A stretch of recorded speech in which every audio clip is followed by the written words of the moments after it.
তাহলে দেখা যাচ্ছে দেশ চালাইতে 100 টাকা লাগলে মুসলমান একাই 90 টাকা দিচ্ছে, ঠিক কিনা জোরে বলে।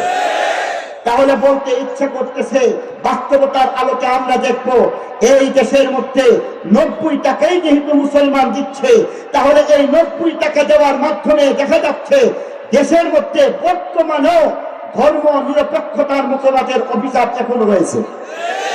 ধর্ম নিরপেক্ষতার অভিশাপের কারণে আজকের বাস্তবতা হচ্ছে মুসলমান সমান অধিকার নিয়ে থাকবে, হিন্দু সমান অধিকার নিয়ে থাকবে, সংখ্যালঘু খ্রিস্টান সমান অধিকার নিয়ে থাকবে, সংখ্যালঘু এমন ভাবে যত উপজাতি রয়েছে তারা সমান অধিকার নিয়ে থাকবে। বাংলাদেশের সাংবিধানিক কথা এটাই, ঠিক কিনা বলে। তাহলে ফল দাঁড়াচ্ছে কি, মসজিদের মধ্যে যদি 10,000 টাকা সরকার অনুদান দেয়, তাহলে এই 10,000 টাকা অনুদান হিন্দুর মন্দিরেও প্রাপ্য, ঠিক কিনা বলুন। 10,000 টাকা